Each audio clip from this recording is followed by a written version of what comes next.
All right. I'm not going to do the full intro because I don't feel like it. Good morning, everybody. This is GreenBean. Welcome to today's installment of Good Morning Jets. I hope you like the glare. Let me take the glasses off. So, we are here in Mobile, Alabama, trying to capture as much exciting, exclusive content for you from the Senior Bowl. As you may know, this is our first time down here for this exciting event. We're having a good time already. It's been quite the travel experience so far. Lots of hurdles, lots of unexpected turns and twists and stuff. But all that aside, we are here and we're ready to talk about some of the prospects with you today, answer some of your questions, maybe even take some of your requests for who we can look at today. Maybe you got somebody you want us to keep an eye on. We're happy to do that for you. I'm here in the same room with the legendary Dom C. He's right here. So we're hanging out. We're doing this whole thing, and it's a fun time, man. I'm telling you, it's been a blast interviewing players, getting access and all that kind of stuff, watching the practices, being close enough to get real, good shots, good pictures, good clips, and all that jazz. It's a good time. Let me say good morning to some of you guys. Hank started us off today. Good morning, Hank. I'm sorry that I started a few minutes late. I actually started another stream that was going private for some reason. Who knows? But we're here now, and that's the most important thing. So good morning. Tiger Thor's here. What's up, man? Nerf and more. It is a great morning to talk Jets. And it's a good little look, we're switching gears, right? This last little bit going into the next couple of months, we're switching gears, trying to imagine what the 2023 team can really look like. What was solid for the 2022 Jets, and what maybe we would like to adjust, fix, upgrade, and or allow to go away from the 2022 Jets. So it's a good time. This is generally speaking, this is when we have the most fun. Usually this season, even though we were in the midst of an epic collapse, we were still in the game, in the dance until the second to last week of the season, which is new for us. So what do? It took us some time to get into the draft talk and all that. I'm grateful for that. So here we are now. J-Man Hop is here. Good morning to you.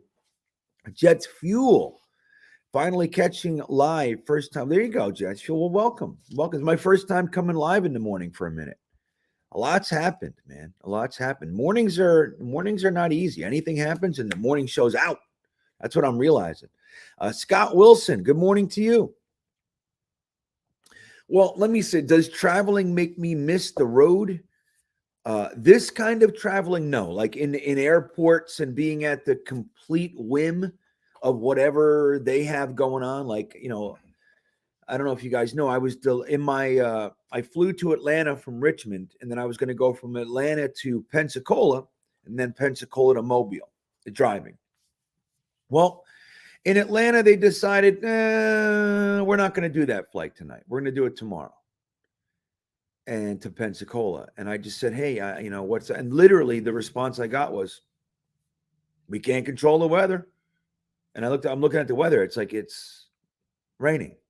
Now it's fog and all that jazz. But that was the response where if I was traveling and I had control of it, then I can do all sorts of different things. This is different. So I don't like this kind of traveling, Scott, like planes and all that. I slept on the floor, not the floor, on the couch of in an airport terminal.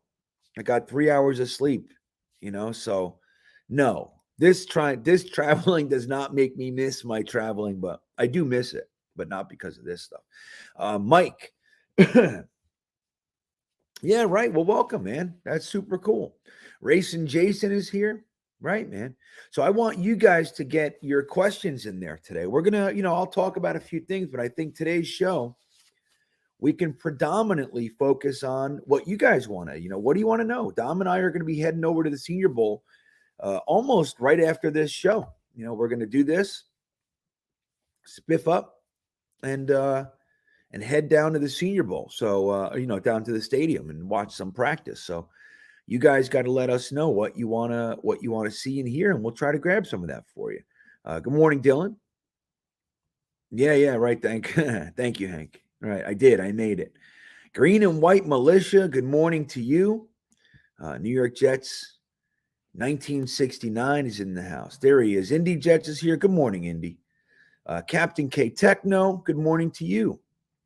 Hawk is here. Right. Look at all the beaners in here. This is great. Matt Simon's here. This is good. Yo Matt TV. Yo Mama TV. There it is. So I'm going to show you guys a couple clips. Last night, we hung out with the Beanbaggers. We showed them all the interviews that we had and all the clips that we have. But I'll show you guys a couple today, maybe on some focused on some guys where we might be looking. Obviously, we're spending some time looking at the line, right? The offensive line, even the defensive line, linebackers, things like that. Dom did some good work on some safeties. So we're going to see what we do today, but that's kind of what we got so far. We hung out by the offensive lineman for the most part yesterday. Cute pick with Connor. Yeah, you like that? Connor's a guy. I mean, look, he came all the way over there just to say hello. He wasn't there. He was at a different place. Excuse me. So I thought that was cool. We got to hang out for 15 minutes, shoot the breeze. But thank you. Yeah, my BFF. It's funny. Twisted's here. Curly Norman's here. You guys are the best. So, look, I think the news of the day has to do with what we're talking about with the Senior Bowl, right? Because we're here now, there's all kinds of prospects that we're looking at. Some guys are rising. Some guys are not doing so well. And there was a couple fears. A couple guys looked like they might have got some, twisted an ankle, twisted a knee, and you never want to see that stuff. The big one from last year that sticks out in my mind was David Ojabo up there in Michigan, and he was at his pro day. He made it through everything, all the football, all the games, the seasons, did everything, combine, and he does his pro day, and I think, if I remember correctly, it was his Achilles, right? I think he blew out his Achilles. And there was talk about that young man potentially going in the top 10. And if not, definitely in the first. And he ended up sliding to the second. Now, a team like the Ravens, who ended up ultimately taking him, they can do that because they don't have, immediate needs like a team, maybe as an example, like the Jets, right? Maybe like them. So they were able to do that. But so poor Ojabo, instead of getting that, that first round contract locked in the first time, he gets a second round. It's less. And the whole thing. And now he's got to kind of work his way through that contract and everything.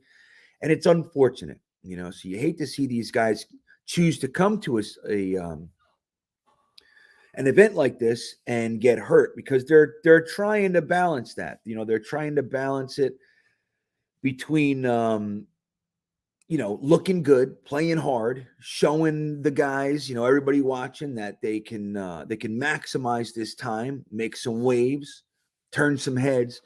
And at the same time, they're balancing it with dude, this is not football. It's not the main games. It's not his team. So you got to temper it and hold it back a little bit. So it's an interesting dichotomy here.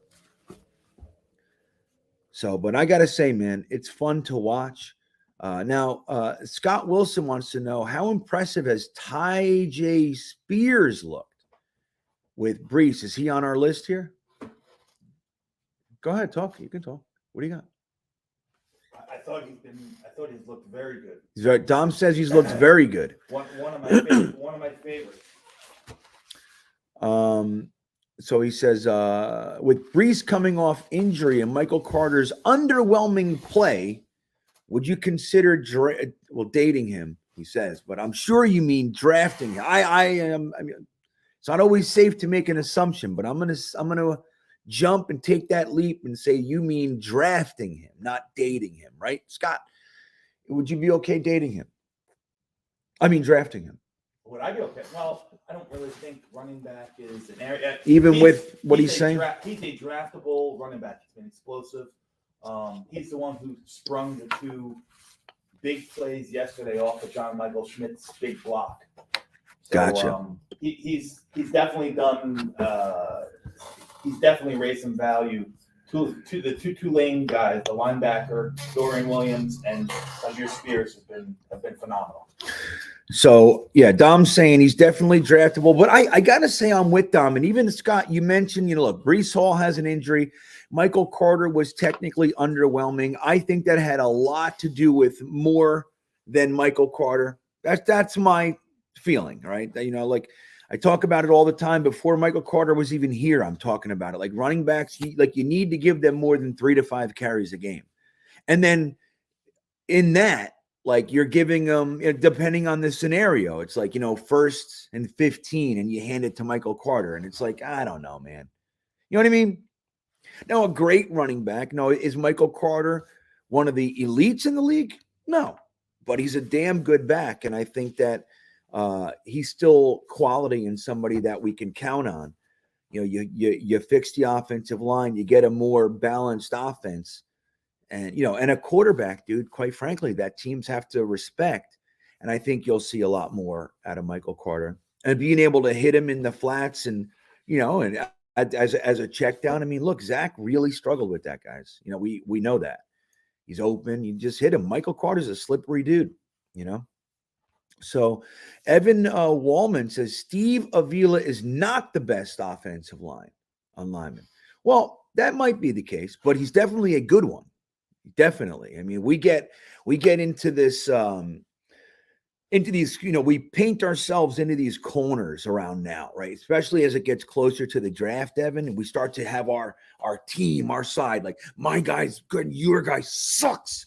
And that's not always the case, right? It's like, Steve Avila, whether it's John Michael Schmitz or Jarrett Patterson, who obviously, as we may or may not know, was really looked at as more of a center last year, and he's been playing guard. These interior offensive linemen, like they might all be good, and depending on the specific system, might fit one place more than the other, and all that jazz.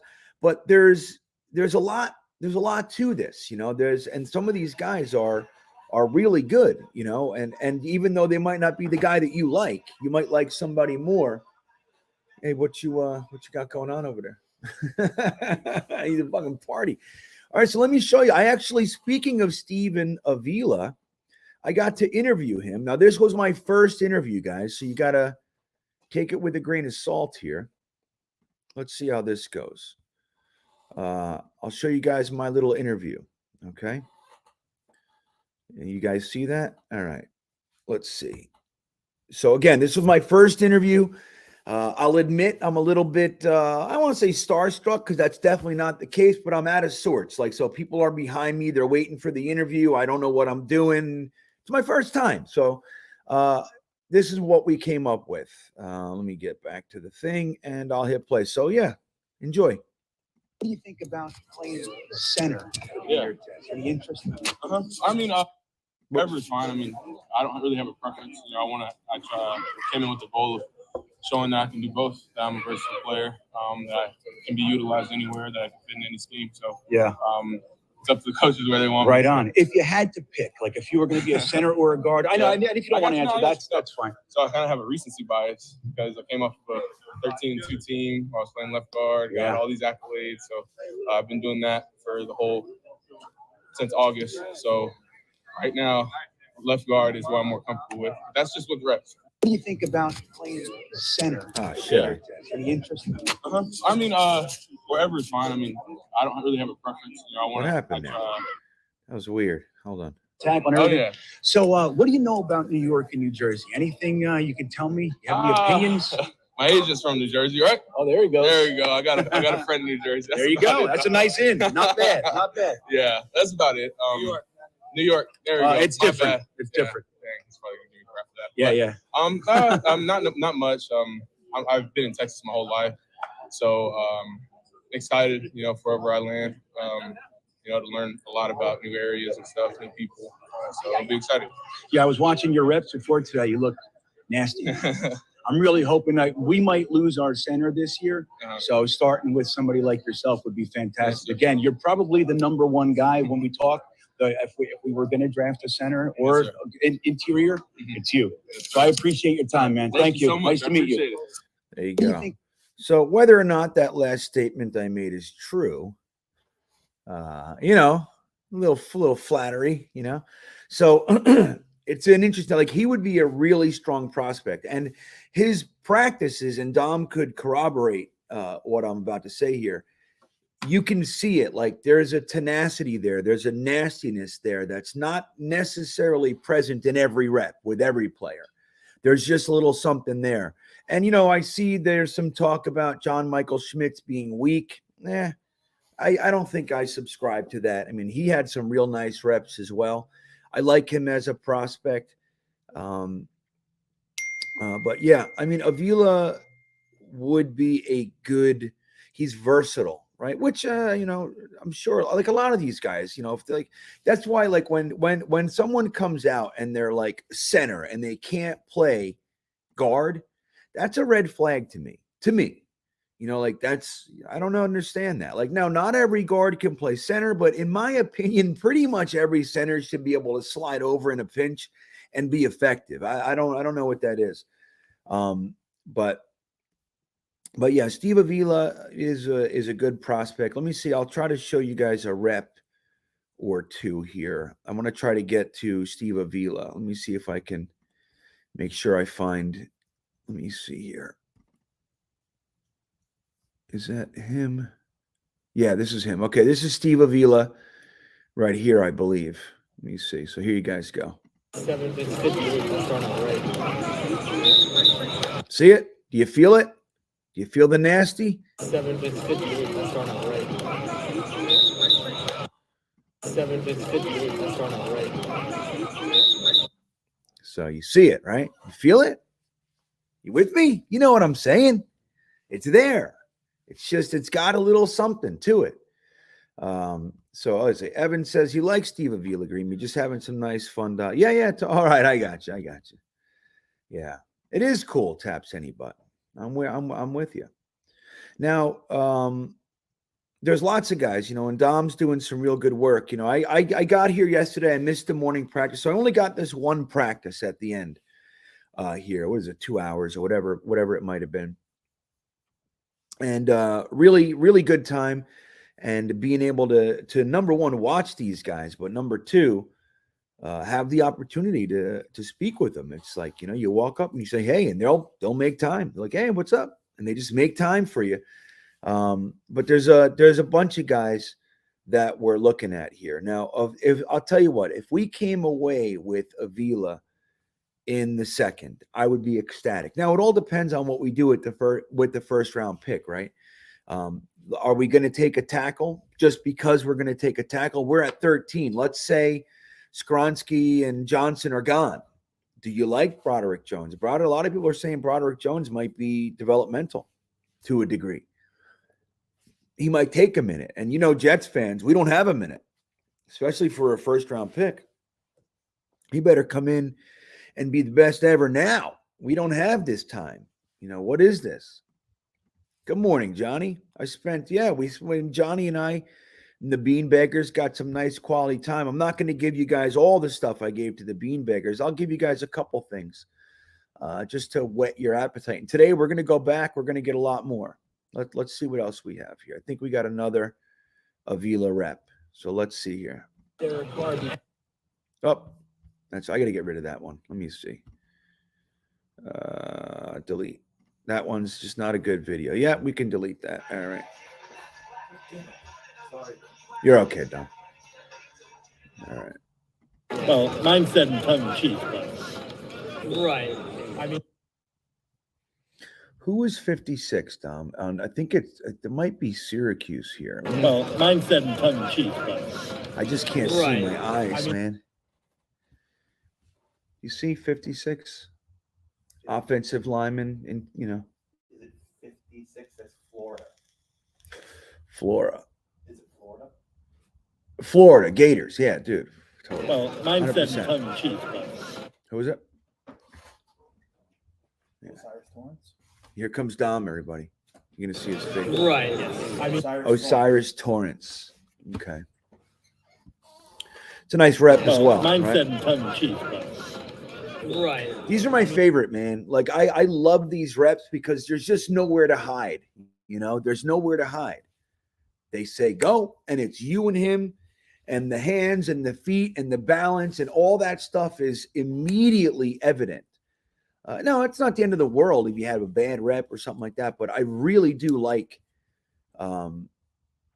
I just really love this kind of these types of reps. I'll show you guys. Let me see one more. Show you guys one more. What's this one? Nope. All right, let's watch this one. Oh, this is when. All right, so this is when Oklahoma shows some people the business, right? Who was the rusher from Oklahoma that made everybody look silly? Dom, remember that? Slides right through with the nice swim move. Oh, Nick Broker was the offensive lineman. Let me see mine. All right, here we go. Watch this. This is, I believe, this rep. This is Jalen Redmond from Oklahoma. Redmond. Nick Broker from Yeah, so Jalen Redmond here. This is the guy. You can see how bad a rep can go for an offensive lineman. You ready? Okay, here we go. Yep. You see it? So that's how, you think, oh, well, it doesn't mean anything. Yeah, well, watch this. This is how, the defensive guy, Redmond from Oklahoma, shows him. Boop. Goodbye. One more time. Goodbye. So, again, and here, if you guys didn't know, this is, well, for anybody who didn't see it, this is me and my BFF, right? All right. So, all right, let's get some questions and stuff, man. Happy Thursday, Jason Edwards. Yeah. You know what's unfortunate, guys, is in this, I got this from Connor Hughes. He was actually, they were down at the convention center. We were at the stadium, and he said, oh, yeah, I'm not down there yet because I'm hanging out with JD and Rex Hogan. And I was like, well, dude, that's where we want to go. That's where we want to be. You know what I mean? Hanging out here is great, but I would really like to see Joe Douglas. I mean, the truth is, guys, we saw all kinds of guys. At the top of the heap was Tomlin, the coach of Pittsburgh Steelers, just walking around, hanging out. We saw Leger Douzable and some other people. But if I saw Joe Douglas, I'm not going to pester anybody here. It's just not what I'm going to do. But if I saw Joe Douglas, I would definitely walk up and try to talk to him for a few minutes. Let's see what else we got. Hey, thank you. F16 checking in. Thank you. Is there any rules if you were to wear Jet? No, you can wear whatever you want. Yep. Dom, you were wearing some Jet stuff. Yeah. Dom's wearing Jet stuff. Yesterday, I was wearing Greenbean stuff. But, yeah, I didn't think I'd wear my KISS hat. No, I was wearing just a regular hat. You can wear whatever you want. Yeah. With obviously inappropriate stuff is different, but you can wear whatever you want. Dave wants to know, was Connor Hughes shocked to see it? No. I was talking to him beforehand. I reached out to him to check if he was going a couple weeks ago, and he wasn't going. And then when he was going, we touched base, and he said, let me know when you're here. So I let him know, and he was working, and he said, okay, I'm going to stop over there. He didn't have to come to the stadium. Well, what he said was he didn't have to come there. He wasn't interviewing anybody, and he came over just to hang. So, and then what's funny? You know what he said? He said, wow, you're easy to spot. He was like walking into the crease. Oh, wow, you're easy. Yeah, I bet I am. Indy has a question for you, Dom. He says, would you like a Ronnie Bell in the 4th or 5th? wide receiver Ronnie Bell. So they can hear me, right? I don't know. Can you hear Dom? Let me know here. And then I see taps any button. You want to come over real quick? Me and Dom are sharing it's a twin bed, nice and spacious. So, somebody had a question about Ronnie Bell. So, fourth or fifth round. I mean, I think that's where he's going to be. I'll tell you this: his tape that I watched prior to coming here today, I thought he was a decent prospect, not a very high ceiling. He didn't stand out, and I think a lot of that has to do more so with the run-based scheme that Michigan utilizes. Here at the Senior Bowl, he hasn't been bad. The problem is that there's been guys who were otherwise, for lack of better, no names or afterthoughts, who have really just soared right up the boards. Your eyes are going to certain receivers, and I haven't seen that. That hasn't been my take on Ronnie Bell in 2 days here. He's been good, but he's just kind of in the middle of the pack. There's guys that have surpassed him in what they're doing on the field right now. So yeah. Who was there was a couple of guys that we were watching that were like during the because we were by the offensive lineman drills, and then there's as it spreads, like then there was the linebackers right to our left, and then the skill guys were a little bit further down, wide receivers, defensive backs. And there was a few guys. Remember there was a few guys that like really broke it open. Everybody was cheering.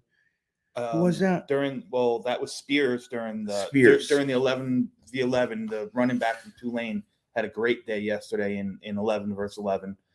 Some of the wide receivers that have been really catching the eyes. Puka Nacua from BYU. I mean, he was the talk of the town day one.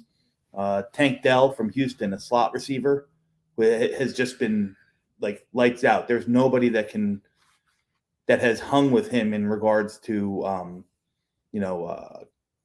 control after contact, his route run in, his quickness is ridiculous. And also Trey Tucker from Cincinnati. He's a guy that I thought has really shown very well. Hey, look, it's Joe Conti. Oh, hey, Joe. Dom looks better off camera. I'll take your word for that, Joe. Yeah. Thank you, Dom. Dom's crushing it with the interviews. I'll show you a Dom interview, too. You okay with me showing him a Dom interview? Yeah, sure. All right. I'll show you guys a Dom interview. Maybe we show you maybe Jammie. What do you think? That's a good one. I mean, I got a Steve Avila one, unless you want to do somebody different. I showed my Steve Avila, so you did. here I'll show you guys. I don't know. I'll show you guys a Dom interview. Show them Jarrett Patterson. Jarrett Patterson. So Dom got Jarrett Patterson. Who we got? Right there. All right, this is Rusty Spooner's dude. Now, last year, a lot of us, he was our number one center prospect, and he chose to stay in school. And then he was, easily the top center in the draft last year. And he chose to stay in school. And then this year, he's kind of slipped a little bit, but he's been playing guard. So he's still going to go second round, maybe third. I think he's a good prospect. But here's Dom's interview with Jarrett Patterson. I haven't heard this one yet, I don't think. So this is exciting. Here we go. Guys, I'm here with offensive lineman from Notre Dame, Jarrett Patterson. Jarrett, playing at Notre Dame, you play on the biggest stages. What is an experience like this when you have the best of the best, in the same room, in the same locker room with you and against you been like? Yeah, it's pretty cool. Playing next to the best offensive lineman my culture wants to offer. So you're smart, tough guys, learn to play more fast and play physical. On the flip side, you're against defensive guys. So maybe sometimes in college, you can see, sometimes you're almost like a rep off, I guess, in a sense, depending on who's out there. But these guys, the depth is infinite. There's a guy behind another guy rotating throughout practice. So every single rep, you're going to be on your A game. That's the same thing in the NFL. So it's going to get prepped for that as well. Yeah. What have you been doing so far in practice-wise? Are you lining up at center, guard, both? You're flipping? Guard yesterday. I think I'll be playing a little bit of center today, though. Yeah. Is the goal for you in your camp and to showcase what you can do just as guard, or do you want to offer, or, you okay playing both center and guard at the next level?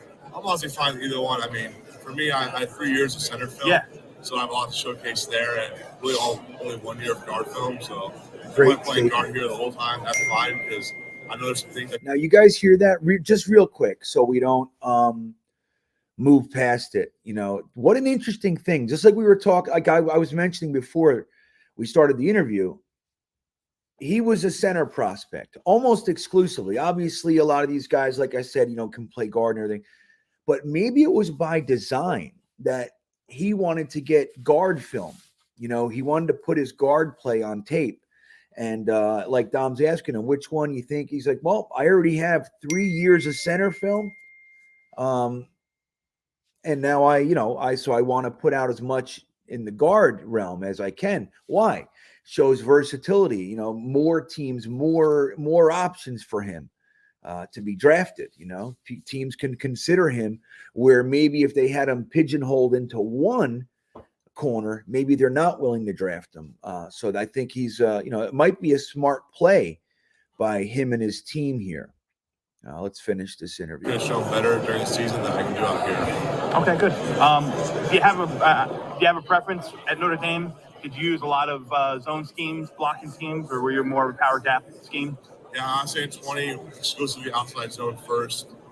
Past 2 years, a lot more inside zone, outside zone, and a lot of duo and power, some counter kind of throw there. Sure. What's your forte? What do you? I mean, I know you're willing to do whatever, but if you had your choice, what's your? Yeah, so I've been asked this question a lot. I love playing center. There's just something special about it. Yeah.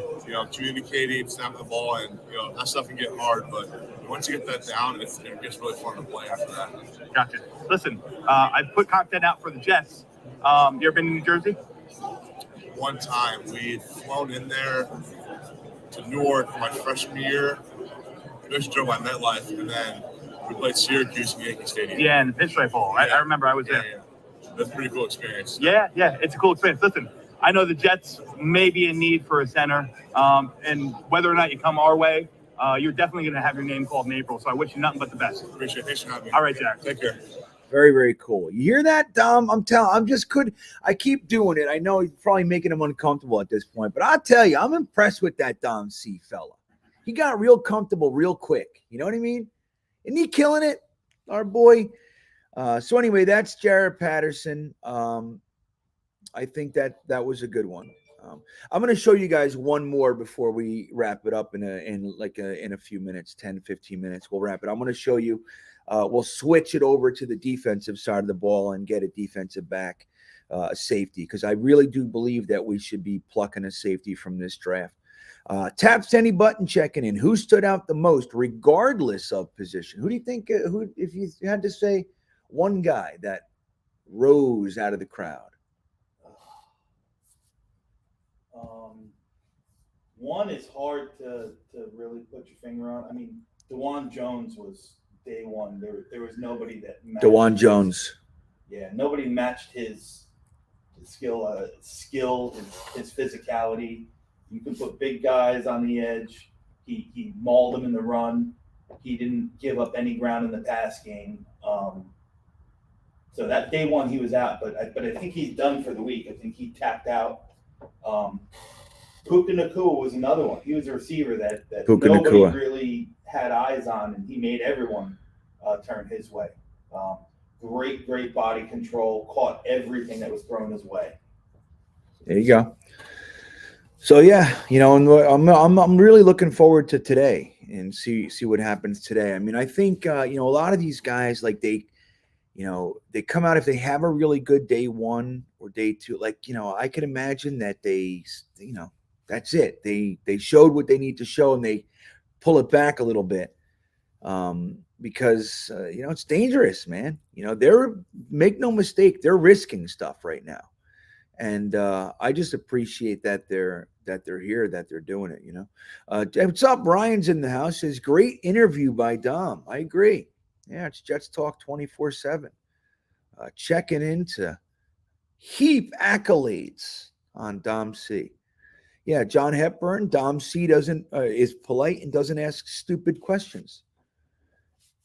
Right. Indy says Jets need to hire Dom C as a scout. If you're watching Jets, there he is. He's right here. He's just waiting. He's free. He's cutting film right now. He's doing it because he likes it.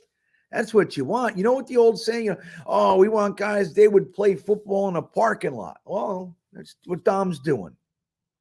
Just not the actual game. He's cutting film. For nobody's paying him. Least of all me. So Jets Forever says we need to draft 2 safeties, rounds 4 and 5. I'd rather draft one early. But look, the one thing, Jets Forever, I think we can feel at least pretty good about is that Joe Douglas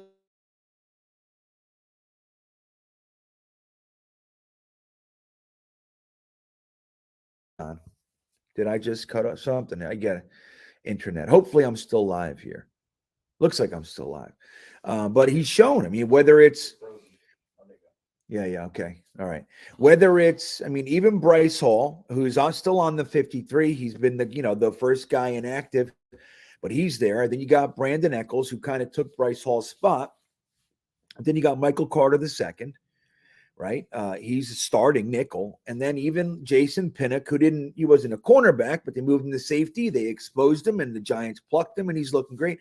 So it's still, it's still a nod to Joe Douglas's ability to find these guys. And then I'm a believer in Jamie and Sherwood and even Hamza Nasruddin. Sherwood out front, but Hamza Nasruddin as well. These guys, he's shown. So if we're going to go in the 4th round, 5th round, and then you 4th round, Max Mitchell, Michael Clemens, Joe Douglas, at least we have a GM that looks like he might be able to find some players there. Where in years past, we were talking about it the other night, in years past, those picks, 5th and beyond were all but throwaway picks, literally just, throw it away. So, good morning, Jeremy. Good to see you, buddy. Jeremy checking in. Tom Coleman checking in. Good morning. Malcolm Stiles, he says, thank you. You guys are great. Yeah. All right. So I'm going to show you guys, I'll show you guys an interview here. Dom, day 1. So this is one of Dom's first. It might have even been your first interview, right? Jammie? One of. I don't know if it was So the first few I only got voice recordings on. Oh, okay. So this is one of Dom's first interviews. But I got to say, I was really taken with this young man. I thought his answers were good, but it's like anybody can say the right thing, but there's an energy about him that I really enjoyed as well. So this is Jammie Robertson from Florida State, I believe. So this is, like I said, this is day 1. Dom got him day 1 here. So here we go. Jammie Robinson here, safety, Florida State. Dominic Kuchar, I'm from GreenBeanjetsfan.com, New Jersey, Jets content creator. Yes, sir. How you doing, man? I'm doing great. How you Great doing? practice. I'm well. I appreciate it. No problem. What do you think you fit best scheme-wise? You like playing back in the free? You like playing up in the box? Honestly, I'm a football guy, so it really doesn't matter. Okay. Honestly, like scheme-wise, if I'm closer to the ball at nickel, I can be able to blitz a lot. You know what I'm saying? Being able to cover in the slot. When I'm at safety, being able to be in the middle of the field. If it's a split safety call, being able to tackle the run for at least 4 yards, being able to fit like that. So, what I'm saying? I just pride myself on being versatile, and then just being able to fly around every play and give my 100% every play. Well, you showed that this year during the season, for sure. What's one thing that that scouts and the NFL coaches are going to see from you during this game, during this week? Just a player that's coachable, a player that's going to fly around and give him an hour. Okay, so, great. What do you know about New Jersey? Because the Jets would love you, man. I don't know. I don't really know too much about New York, but it's worth it to find out. I find out, but I haven't really. I'm from South Georgia, so I really haven't. You okay with the cold? Oh, We're gonna need you up there in green, it. man. Yeah, I'm fine with it for sure. Hey, I appreciate your time. Yes, sir. Thank you. Good luck. Okay. Appreciate that. See, I love those answers, man. Again, words are words, and not everybody nails the right words, but it's also, there's a presentation to them, an energy, what's the word I'm looking? A genuine nature. You can sense that, and I really liked that one as well. So we're gonna get a bunch for you guys today. Yeah, Indy says it wouldn't be green bean if I didn't freeze while on location. Right. It's like for old time's sake, right? Why not? K Yeti wondering about Bergeron. We were just talking about Bergeron. Local top 5 offensive tackle, and the offensive tackles are going to go quick this year. I think so too. Bergeron looks good so far. So we were just talking about him right before the stream. Jason Edwards checking in. Thank you, Jason. He says, my top 6 draft positions in order: offensive line, defensive tackle, safety, linebacker, interior offensive line, wide receiver. By the way, Dom C is killing it, and feel better, Green Bean. I know you can still see my face is just, it's hard. I feel like Popeye. I see it's just my right side of my face just still isn't responding. Whatever. I'm not blinking, guys, so my eyes are burning. I gotta every now and then hold it down. I'm just hearing because hey, it is what it is. But thank you. So yeah, offensive line, defensive tackle. It's interesting too because a lot of like when I talk to you guys, I have to admit, defensive tackle for me is up there. It's up top. Now, the thing is, you can usually, if you're looking for particularly a space eater, right, you can find those guys a little bit easier in the mids than up top. If you're looking at, for a guy that can get legitimate penetration, sometimes they're harder to find as the draft slinks by, right? They're up top. You want to grab those. But I think we're looking for a guy that can really add to the run game, kind of take care of that, that area next to Quinnen, as far as stuffing it and really eating that space. So as much as I would like a guy up top, because defensive tackle for me is a priority, but I think that you can wait a little bit in most instances. And there's a few guys that I like mid to late that I think will still be there.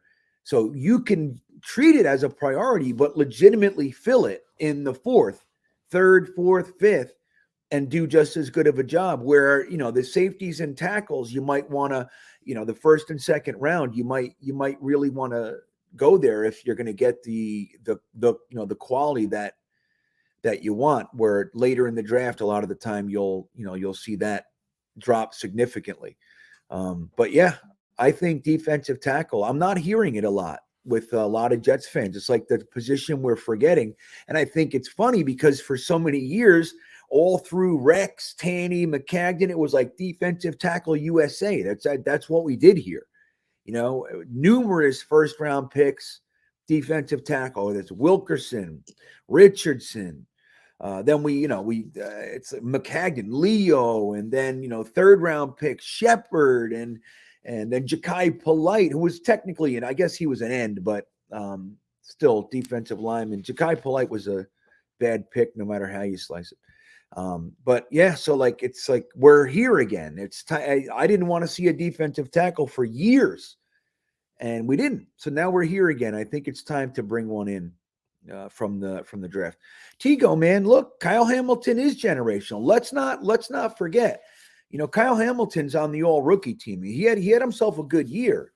And the rookie year doesn't mean anything, man. Like Troy Polamalu was a special teamer his whole rookie year. So we got to remember that stuff. Kyle Hamilton's very, very good player, and he's only going to get better. So leave him alone, Tigo. Jets forever. You can kick him for a lot of things, but Kyle Hamilton, he's a good ball player, man.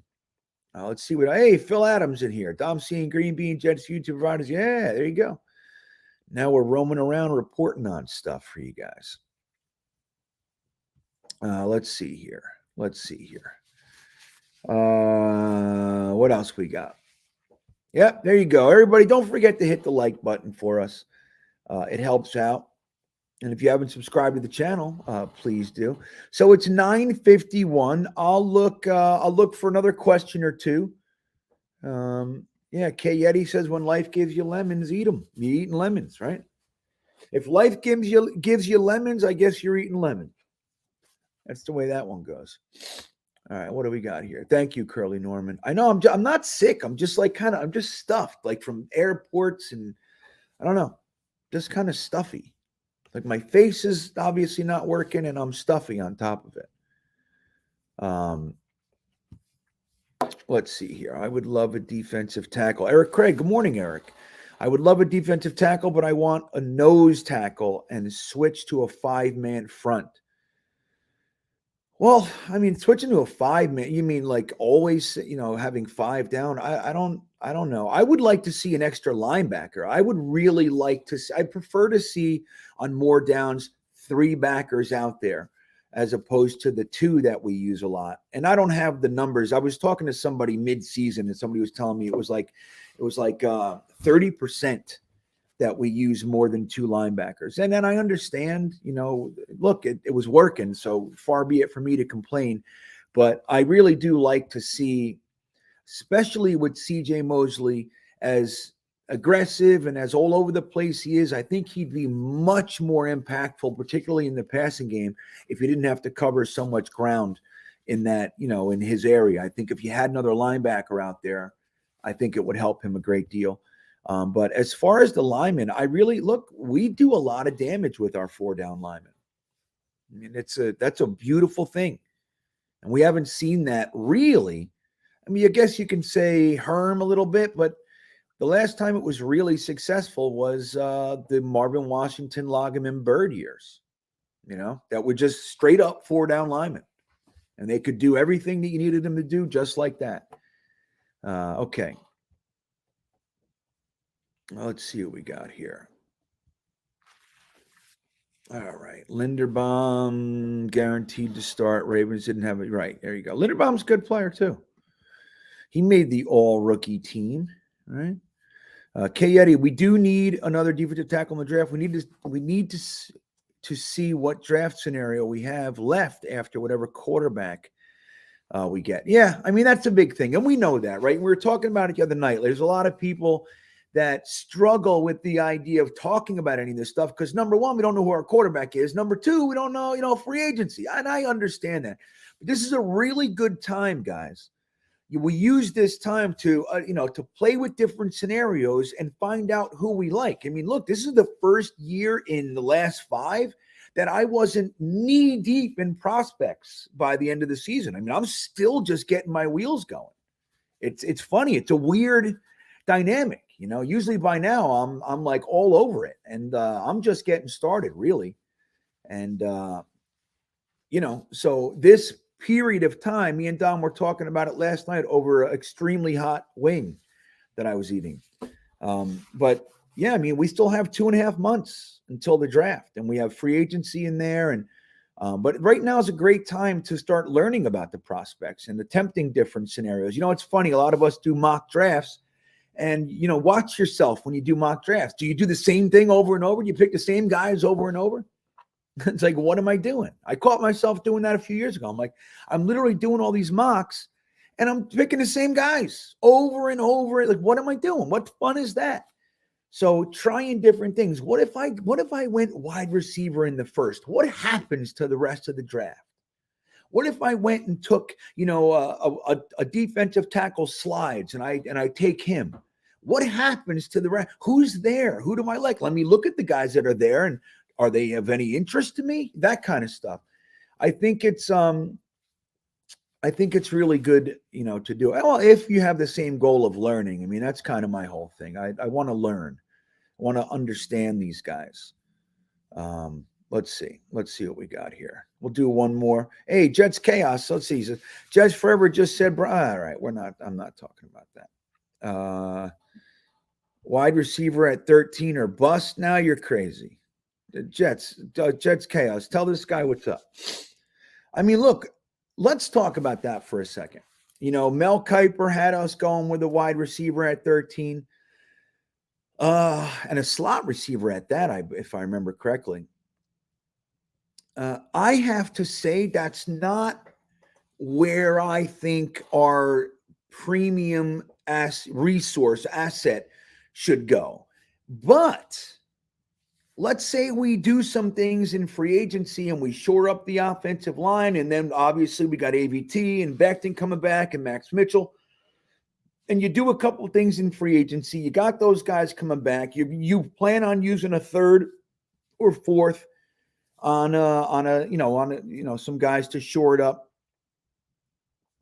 You bring in a quarterback and you want to make sure he's got every weapon at his disposal. Is it the worst idea in the world?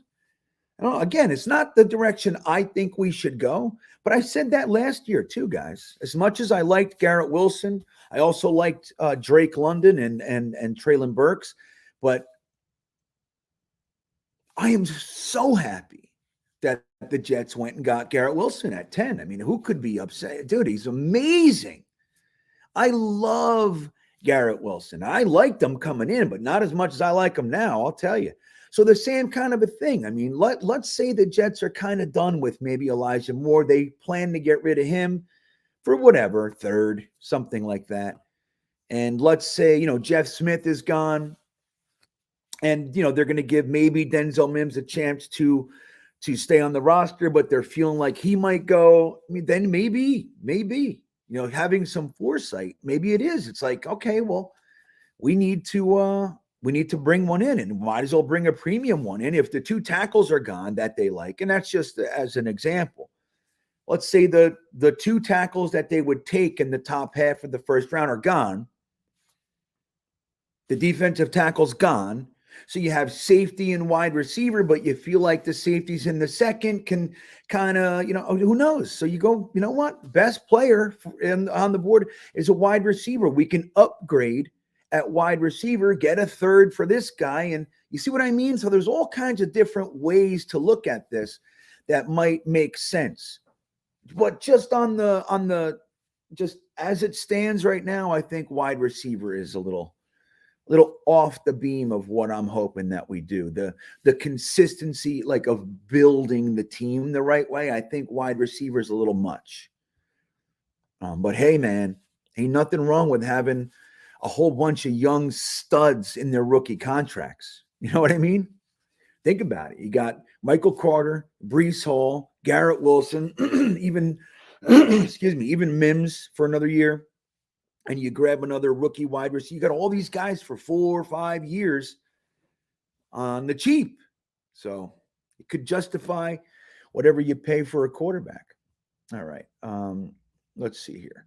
Eric says, Mel Kiper watched GreenBean's draft where we traded more to Denver. Yeah, that's what happened. Yeah, Hank says, let's start with getting a vet quarterback, and we'll go from there. Hawk says, I love the Monday Night Mocks with different scenarios. I think those are really constructive. I learned so much. I know, and it's funny, Hawk. I still get the emails and the DMs that, like, well, your scenarios are stupid. Like, I still get that stuff, but I think it's like 1 out of 100 people, That's the thing. I think a lot of people have difficulty understanding that this isn't the end of the world. That this isn't anything. We're not saying this is what we want to do. We're just saying this is what we want to take a look at. So I like it too. I think it's a great way to kind of learn, because then, you have these scenarios presented where that you wouldn't like to see. And it's okay. Well, let's say this is what happens. What do I do? So the Real Ruck says trade for Mike Evans. I saw something about that, right? There's some talk. What do you think, Dom? You want to trade for Mike Evans? Why not? Trade for Aaron Rodgers, trade for Mike Evans. Let's give our whole draft away. What do you think? Yeah, listen, when they make the salary cap unlimited, sure. Yeah, right. Don't forget, you got to pay all these guys. There's that. All right. Let's do another one here. John says it looks like Breece is ahead of schedule. Tony says Breece will miss most of next year. I don't know. He's a pup candidate. He is. Yeah, I know, man. We're really hoping he comes back. I don't want to jump one way or the other on that. Duncan says, GreenBean, you're putting out a phenomenal amount of content considering what you've been through. Thank you for all you've done. Well, you're welcome. What's funny, man? I'm not putting out what I want to be. I mean, I literally, before I left, this is no exaggeration, I made a video. I edited it. At the end of the edit, something happened with the file. It got contaminated and it ruined my whole edit. So I couldn't believe it. I tried to find a solution. Then I re-edited it. And at the very end, it happened again. So I spent about an hour and a half editing. and I wasn't even able to put it out. I wanted to put it out before I got in the plane. So in my head, I'm putting out nothing, but thank you. All right. One more. I want to find an actual question here. Jets Forever says Hyatt or Addison at 13. That's your guy. He's running past anyone in the league. So you want the speed. Yeah, see, so Dom says Addison is wide receiver 1 for him. Addison has he's the best yards after catch guy, probably the best route runner, probably the closest thing to Garrett Wilson. Hyatt is a straight burner. No one's going to run as fast as Hyatt, but he's a 9 route or nothing. That's it. He's got his okay. So yeah, it depends on what we're looking for, right?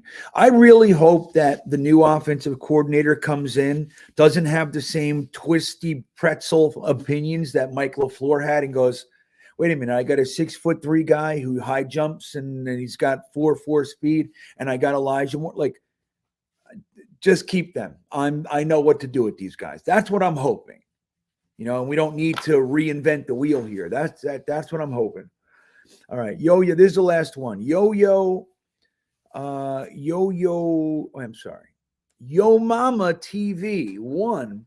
Offense, and more effing offense. It wasn't our defense that caused us to lose 10 games.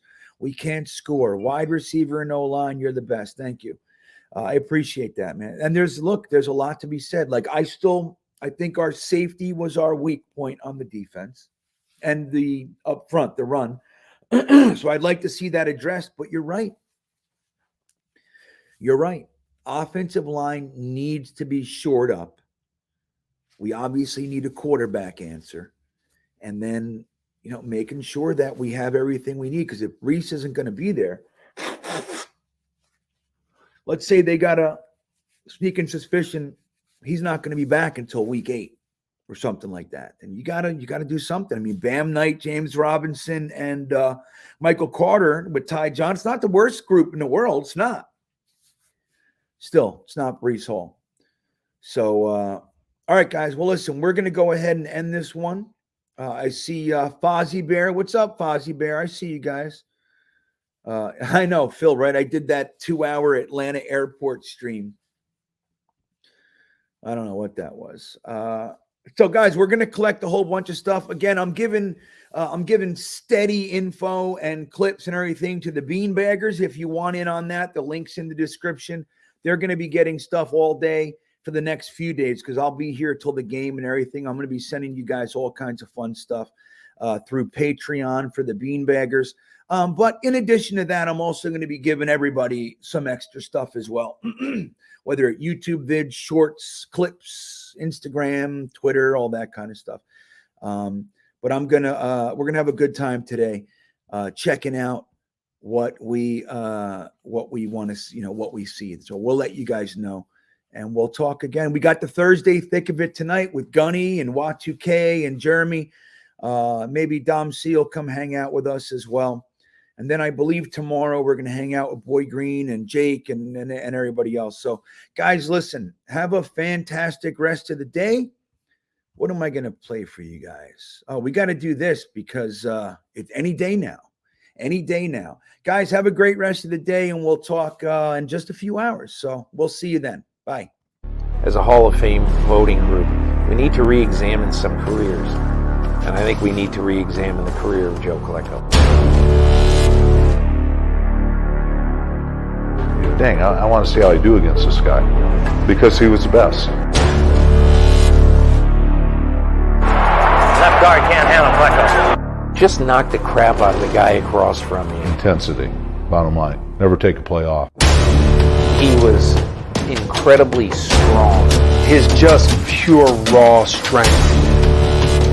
He was the same every play. Ball zone.